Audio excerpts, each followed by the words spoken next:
This is Positively Montana, sponsored by Benefis Health System. Thanks for tuning into this edition of Positively Montana. I'm Hallie Schwannard. Each week we travel the state looking for people doing good and helping others. Let's begin with our veterans. Thousands call Montana their home, and transitioning into the civilian workforce is no easy task. In Yellowstone County, one veteran and his nonprofit is hoping to use personal experience to change that. The goal is to foster a more supportive work environment. 50% of veterans leave their first job after their military service, and with over 10,000 veterans right here in Yellowstone County, the city of Billings saw a need to bridge that gap. When describing a veteran, this is kind of the crescendo moment in the room. Words like loyal, hardworking, and respectful come to mind. If the community has it right, and they really think all of these things. But when you ask a vet to describe themselves, it was broken and conflicted and those kind of things. That was really surprising to me. It was an eye-opening moment in the first Vet Ready training session Wednesday morning for the City of Billings department heads, like Director of Human Resources Carla Stanton. And that they do really view themselves differently, and what we need to do as an employer to make them feel more like they're part of the team. After 30 years with a lot of responsibility, I get out and I come into the corporate world, and it doesn't look like a military world. Retired Air Force vet Dave Nordell found that the struggles he was experiencing in the civilian workforce weren't just his own. So he started Vet Ready, a program aimed at bridging the divide. The gap between leaving active duty military and coming into the civilian world is really wide. There's not a safety net. With veterans making up over 12% of Montana's population, double the national average, there's a need right here in Billings. The need for the veteran is a new team, a new sense of purpose, a new home, a new set of battle buddies. And on the corporate side or the city side, or why we're here, is they need quality employees. They need quality employees. And recruiting, our turnover is higher than it's been in years, like many other employers, and there is a need to find another group of people. Dave hopes the 6-week program will create an environment where veterans can thrive. Once you've gone through the process, you see where the gaps are, and you can start to fill those gaps. We start to heal. In Billings, Alina Howder, MTN News. It's the first year of a new Christmas tradition in Columbus. The Stillwater County Library is offering a program that's bringing the community together, one book at a time. Christmas came just a few weeks early at the Stillwater County Library, and this year's book tree not only allows community members to connect with one another, it also promotes the priceless gift of literacy. Take a look at this small but mighty tree, illuminating light and literacy for all to see. It ignites imagination too, and without imagination there's not new ideas. That also encourages a community to grow and expand. A tree with only a few ornaments left for boys and girls of all ages to request books they'd like Santa to bring them this Christmas. There's no restrictions to it. Anyone who wanted a book to request, and then also in the generosity of a library and the season, we thought it was a good opportunity to combine the two. Megan Osborne is the secretary of Friends of the Stillwater County Library, a local nonprofit. She helped debut this year's book tree and says bringing the gift of literacy to the community is one of the most important things a library can do. The more literacy there is in our county, the more opportunities there are for kids and adults alike, for our community as a whole. Her daughter Laura, self-proclaimed biggest Moana fan and preschooler, requested to get a book this year. Yeah, princess picture books. And as a princess picture book fanatic, she has quite the expertise in the subject. And I like it. Along with Laura's wish, there's 9-year-old Peyton who wants a book about tractors or cars, and 12-year-old Reese would like Marvel books this year. We've had quite a few already, and I think people are buying multiple for their adopt-a book, so that's always exciting too when you get more than just one. The library says books requested should return by December 14th. If you're worried about not getting a book this year, free books are available under the tree. It's been great, and hopefully it'll just continue to get better with each year. Continuing a tradition that promotes literacy, imagination, and creativity one word at a time. In Columbus, Matt Carmack, MTN News. Volunteers in Butte set up a Christmas display that's part of a long-gone Butte neighborhood. The old Butte neighborhood of Meaderville was known for its amazing Christmas spirit. Unfortunately, that colorful neighborhood was swallowed up by the Berkeley pit decades ago. But thanks to some Butte folks, people can see a bit of that Christmas spirit brought back to life. This is major. This is a major part of Butte culture, our history right here, you know, remembering the Meaderville Christmas displays. Members of the Racetrack Fire Department and Butte High's History Club helped set up a reproduction of Meaderville's 1948 Night Before Christmas display. Meaderville's former volunteer fire department used to do massive displays every Christmas season. Oh, they went all out for it, and they came from all over the country to see them. Students did touch-up work on the display's giant candy canes. Does it get you in the spirit? I think so.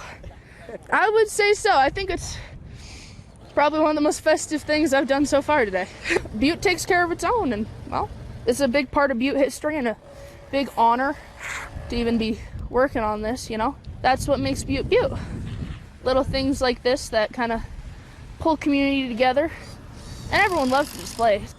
Volunteer firefighters with Racetrack also feel privileged to carry on the tradition, especially since Meaderville's neighborhood was completely destroyed by open pit mining by the early 1970s. People drive by here all day honking and waving, and it's a great feeling. It's a great feeling that we're doing it for Butte, and this puts me in the mood for Christmas. People can see the display in the park behind the racetrack station at Grand and Farragut Avenues. In Butte, John Amy, MTN News. With the holidays right around the corner, two religious organizations in Helena are teaming up to fight hate and teach about acceptance. From Ekalaka to Victor, students at some Montana public schools will be learning about acceptance and respect for others through anti-bullying and anti-hate boxes put together by the Montana Jewish Project. We love the thought of these messages and the little bit of joy and chocolate that we send out resonating with all kinds of kids all around the state.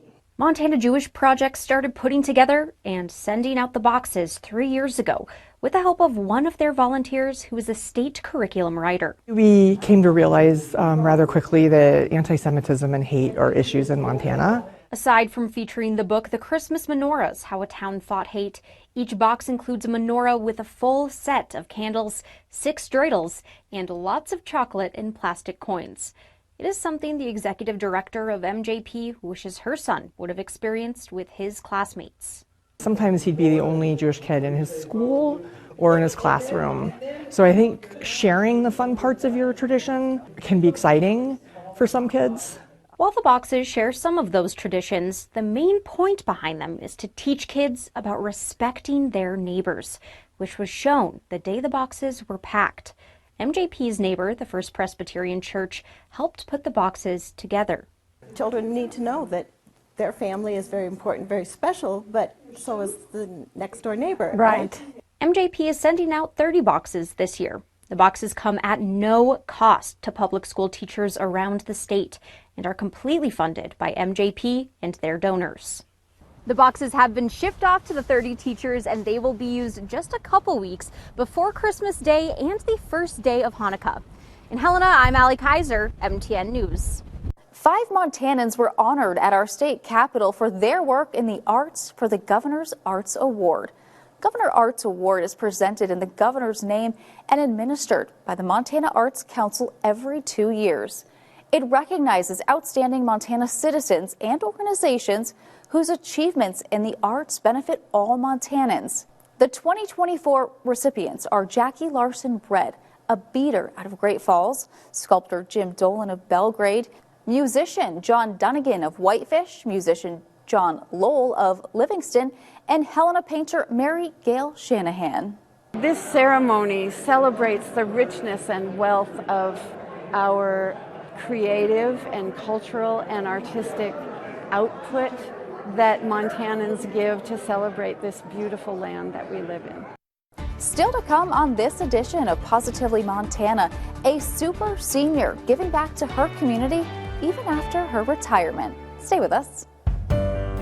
More stories from the heart of the Treasure State are on the way when Positively Montana continues after this.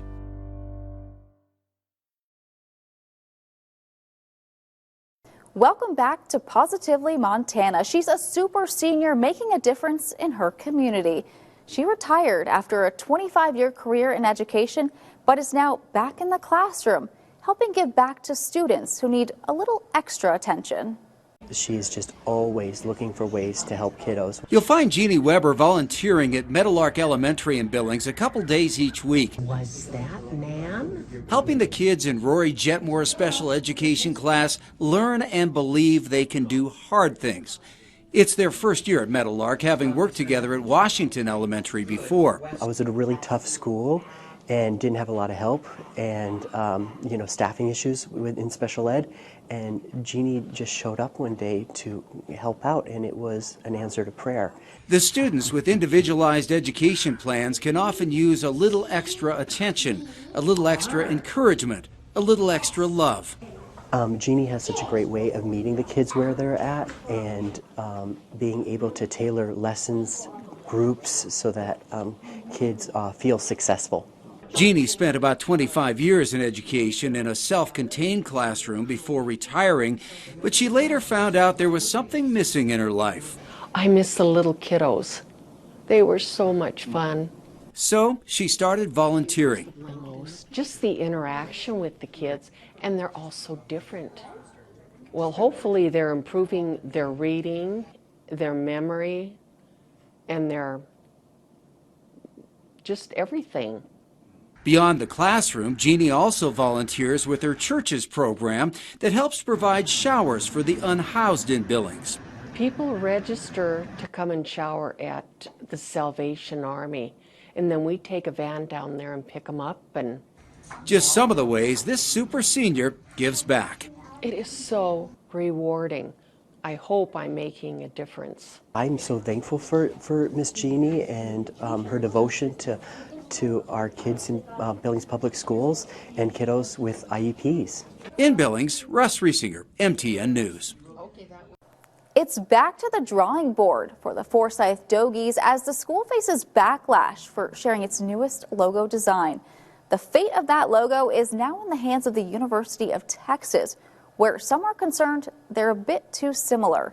Faculty and students say they want their Dogie back. The town of Forsyth is faced with a problem. One Dogie here, it's the same one that's here, but then there's this different one. So yeah, like 4 different Dogies on just this one page. But before we get into that, first of all, what is a Dogie? A Dogie? A Dogie is a fierce animal. It's a motherless calf. The Dogie fights for itself. It doesn't have anything handed to it. Okay, now that we've determined our terms, the case of bad branding was being resolved by the school in an effort to have one logo. The whole plan was, to start moving back through the buildings, get our purple updated, get some school spirit back in the building. Students, however, had their thoughts. We just don't feel like the new options represented us well as a school. The facial features they kind of look like an alien, and the artwork, the line work on the face is just way off. So student body president Preston McGregor took to Facebook. Thank you for listening, and I hope you take student interest into account when making your decision. Remember, Dogies fight harder than any other animal. And that's when the community really joined in. Preston's video being shared nearly 100 times, seen by thousands. The verdict? They want their old Dogie back. That logo represents just this town and Forsyth's identity. It's the first logo you see when you come into town. People take it more serious.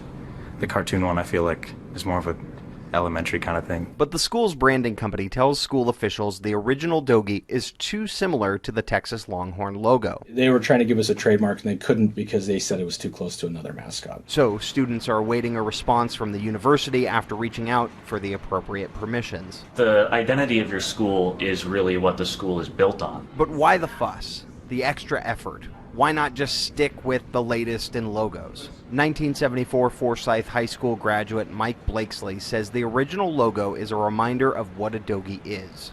Resilient. This town has been declared dead so many times over the years, but we've always come back, and we always do come back, and we always will. Marcus Kakova, MTN News. Still to to come on this edition of Positively Montana, we introduce you to a group dedicated to growing deep roots in a Montana city. Their story is next. Stay with us. Positively Montana continues after this. Welcome back to Positively Montana. The Roots Revival Group within the Gibson Park Committee is giving back by putting down roots in the Electric City. Just like humans, trees like this go through a life cycle, and as their life starts to come to an end, we find ways to bring them back and allow their time with the community to continue. And because of that, the Parks and Recreation Department of Great Falls has a plan. So we have the Roots Revival Committee. This is a group of citizens who saw that we were going to be cutting down about 35 trees, 39 trees in Gibson Park just because of age. And they said, hey, we need to replant that. What can we do to help? So they met with Todd Szymanski, our forester, and we kind of created this committee called the Roots Revival of Gibson Park. Well, you know, life is always better in the shade of a tree. But no, there are several environmental factors. So the tree, you know, you look at it just sitting there, you know, you enjoy the shade, you enjoy the beauty, you enjoy the nature, you know, the birds and stuff around it. But also it has pretty good environmental impact. Anyone interested in helping to preserve the trees in the park can donate a tree through a city-run program. So if you go onto our website at Great Falls Park and Recreation, we have a full list of all the tree types that we'll be replanting. We have a map of where we're going to plant those trees. You know, a couple of the elms died from Dutch elm disease, and so it's time to restart. We kind of planned it out and, you know, put trees, you know, trees with a purpose in certain spots. So the reason we're asked that the committee has come together is we can't afford to replant all of these trees, unfortunately. It's a big cost, and the city just doesn't have it in its budget. We have a limited resource budget that goes for trees, for trimming, for leaf pickup and everything, and then replanting 35 trees just is not feasible at this time. Planting will mostly take place in the springtime. They will be planted as people come in and pick their spot. For the most part, we're going to really go for spring plantings, and then depending on the weather, the summer, you know, the rainfall, we probably try to do a few fall plantings. I want to, you know, say thanks to the former Mayor Winters that actually really kind of had the ideal and got this ball rolling, and he wanted something for the citizens of Great Falls to get involved with the park system. The trees cost anywhere between $495 and $770 each. For more information, go to our website. In Great Falls, I'm James Rowland, MTN News. Canine conservationists from Missoula County are making an impact all around the world. The nonprofit helps with anti-poaching efforts, endangered animal monitoring, and invasive species detection. Let's go for it. Dogs like Sully here are helping conservation efforts all around the world, saving beautiful places and beautiful landscapes. It totally changes the paradigm, and you don't have to be able to see things visually. At a facility in Tura, dogs learn skills to save some well-loved landmarks and species, and they do so with their noses.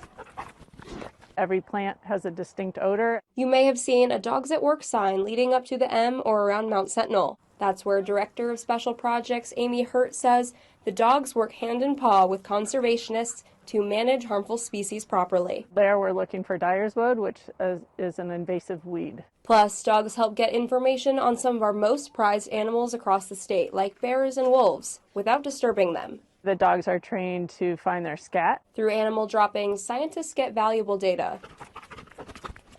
So one is their diets, one is actually their genetics, whether they're male, female. You can figure out how stressed they are by looking at hormones. Not only are working paws on the ground around Montana, but they've taken on projects from Costa Rica to Laos, Zimbabwe, and Kenya. We train dogs here and then send them to work with local handlers in other countries, and that's where they stay and work for their life. In 2025, Working Dogs for Conservation is looking to add a dozen more pups to the pack, and they're closer to that goal with a donation. We received $25,000 from Petco Love Foundation. Estimated cost is about $33,000, so this will help us find and train the dogs. The nonprofit will bring in working dogs in need of a career change or from shelters and turn them into stewards of the environment. We will do everything for their well-being. Some dogs are retiring from the program and are looking for their forever homes. Visit our website to find out more. In Tura, Emily Brown, MTN News.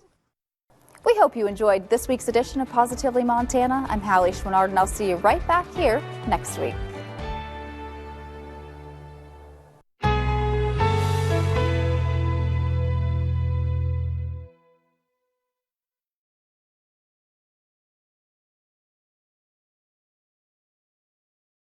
A group in Billings put together an art piece made up of paper cranes to be presented at what was the Heart Mountain Relocation Center during World War II. They chose the paper crane because it has become a symbol of hope and peace. There we go. Gary Parkins uses the Japanese art of origami for an art piece called The Gift of 1,000 Paper Cranes. What we're trying to do is just learn from the experience, create awareness. The art is part of the Global Peace Foundation's Cross-Community Reconciliation Project and was inspired when the group visited the Heart Mountain Interpretive Center earlier this year. More than 110,000, mostly Americans of Japanese descent, were interned shortly after the Japanese bombed Pearl Harbor on December 7, 1941. They were unjustly interned, then let go, but it completely upset their lives. Alice Slugowski, pictured on the left, helped fold the cranes and was a toddler when her family was interned at Heart Mountain. The culture was just very persevering, and they made the most of it. But on one side, they didn't have anything to go back to. Their livelihoods had been liquidated. Parkins says Slugowski and State Senator-elect Mike Yakowicz's family folded most of the cranes, and Parkins put the cranes into an art piece. The white lilies and the paper cranes are spiraling upward, and there's light. Light is there to symbolize hope. The suitcase is Yakowicz's contribution and is symbolic of each internee entering the camp with one suitcase. The only things they were allowed to bring are what they could carry in a suitcase, and they had a very limited amount of time in which to figure out what to do with their property, whether that was to sell it or find someone who would be a custodian of it. Rebecca McKinley is among the Interpretive Center staff accepting the gift.